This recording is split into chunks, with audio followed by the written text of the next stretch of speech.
O Pão Diário. O devocional de hoje é sobre alvoroço. O texto, a leitura bíblica, se encontra em Atos, capítulo de número 17, versículo 1 ao versículo 9, que diz assim: Pegando a estrada para o sul, através de Anfípolis e Apolônia, chegaram a Tessalônica, onde havia uma comunidade de judeus. Paulo dirigiu-se à sinagoga, como sempre fazia, quando chegava a uma cidade, e por 3 sábados seguidos ensinou as Escrituras ao povo. Explicou a eles vários textos, de modo que finalmente entenderam o que tinham lido a vida toda, que o Messias tinha de ser morto e ressuscitado dos mortos. Não havia alternativa. E que esse Jesus que apresento é o Messias.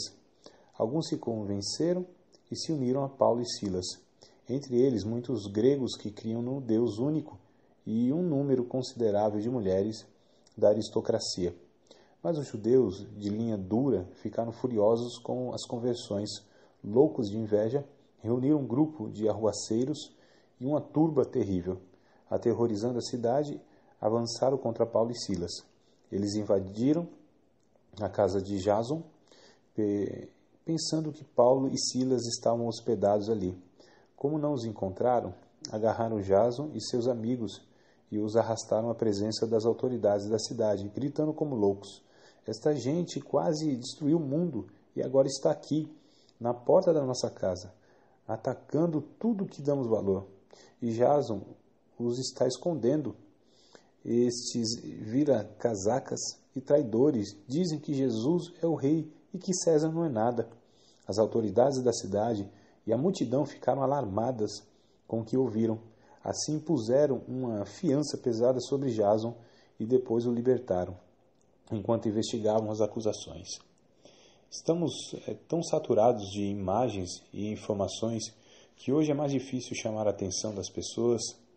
Por exemplo, se alguém quer contar uma história para uma criança, terá mais sucesso se mostrar desenhos ou um vídeo.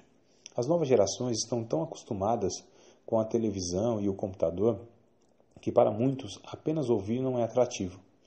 Na época do texto que lemos hoje, Paulo não precisava usar recursos audiovisuais para transmitir sua história. Aliás, a mais emocionante de todas.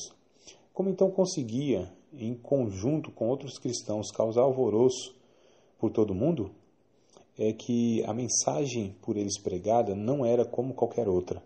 Eles anunciavam Jesus, o Filho de Deus, enviado à terra para morrer por nós.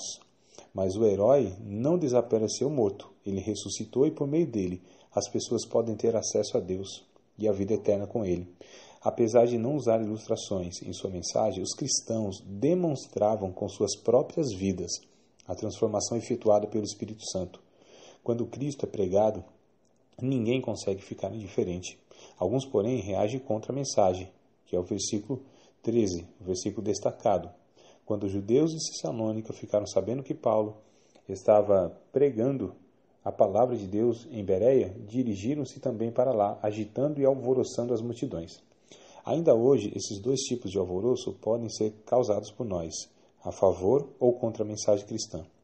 Não precisamos nem mesmo usar palavras. Nosso modo de vida vai demonstrar a todos de que lado estamos. Podemos proclamar Jesus ou afastar as pessoas dele. Quando entregamos nossa vida a Cristo e demonstramos isso publicamente, podemos causar espanto, gerar conflitos e até desagradar alguns. O que importa, porém, é que vidas sejam transformadas pelo amor de Cristo. Que tipo de alvoroço você tem causado? Sua vida ilustra o que Deus quer para a humanidade ou expressa o que desagrada a Ele? O cristão transmite uma imagem de Deus, mas seria sempre verdadeira? O que nós percebemos aqui é que Cristo deve ser pregado não apenas com palavras. Há um teólogo latino-americano que diz que o cristão deve pregar sempre, se necessário for, usar as palavras. O que ele quer dizer com isso é que a nossa própria vida é a maior mensagem que Deus pode transmitir a uma pessoa que ainda não o conhece. Nós devemos demonstrar com a nossa vida, de fato, aquilo que proferimos com os nossos lábios, o nosso discurso. Ele deve ser coeso, ele deve ser sensato. O nosso discurso ele deve ter sensatez com aquilo que vivemos, porque é bem possível que a gente tenha um bom discurso, mas a gente tem uma vida que não corresponde a esse discurso. E se assim for, esse discurso não será ouvido e nenhum método, nenhuma maneira, nenhum recurso nós teremos em nossas mãos poderá ser eficaz para transmitir essa verdade. O que nos falta de fato é demonstrar Cristo pela nossa vida, pelas nossas relações, como nós lidamos com as pessoas, como as consideramos, como nós tratamos a cada um, inclusive aqueles que são diferentes a nós. A verdade é que alguns, em nome da defesa da ortodoxia, eles tratam pessoas como se fossem pessoas descartáveis. E o que eu percebo é que o que nos falta é ser como Cristo, que se entregou pelas pessoas, que amou as pessoas, que valorizou o desvalorizado, o marginal, e que denunciou a hipocrisia. Nós precisamos estar tendo a convivência como Jesus disse que deveríamos ter para sermos conhecidos como seus discípulos, quando ele disse que nós seríamos conhecidos pelo fato de nos amarmos uns aos outros. O que nós percebemos é a indiferença, a divisão e a ferocidade, o discurso de ódio de muitas pessoas, a rispidez, a brutalidade que são características daqueles que ainda não conhecem a Cristo.